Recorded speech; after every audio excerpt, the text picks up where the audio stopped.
एक रात मनोज बाबू अपनी पत्नी मोना के साथ शादी की पार्टी से अपने घर को लौट रहे थे। रात ज़्यादा होने की वजह से कोई सवारी गाड़ी नहीं मिल रही थी। मनोज बाबू का घर मुश्किल से 3 किलोमीटर की दूरी पर देहरादून के एक पहाड़ी गांव में था। मुसीबत ये थी कि महीना सावन का था और ऊपर से जोरों की बारिश भी हो रही थी और उन्हें अपने घर पहुंचना भी ज़रूरी था। अतः उन दोनों पति पत्नी ने पैदल ही घर जाने का निश्चय किया। मोबाइल के टॉर्च के माध्यम से रोशनी में वह दोनों आगे बढ़ने लगे।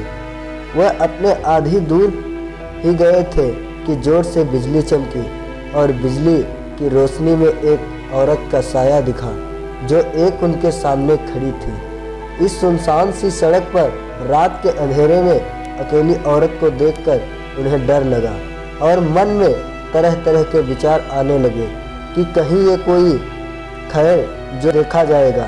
ऐसा सोचते हुए उन दोनों ने अपने कदम आगे बढ़ा दिए, लेकिन बिजली अब बार बार लगातार चमकने लगी थी और उस बिजली की चमक में वो औरत दूर से ही साफ साफ दिख रही थी। वो औरत उन्हें रुकने का इशारा कर रही थी।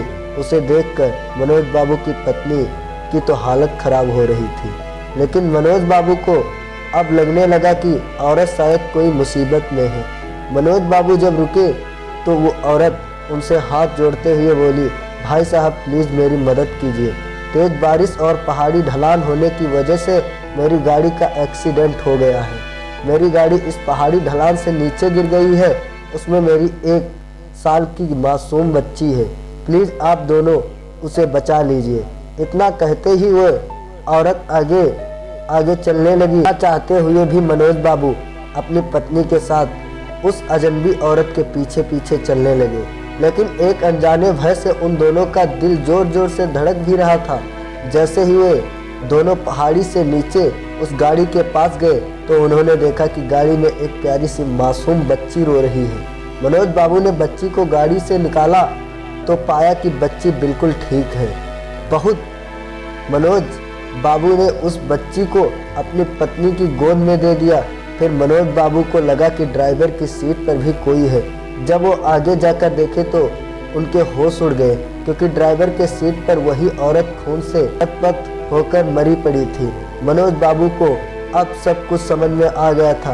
वह दोनों पति पत्नी बच्ची को अपने गोद में लेकर अपने घर की तरफ आगे बढ़ गए।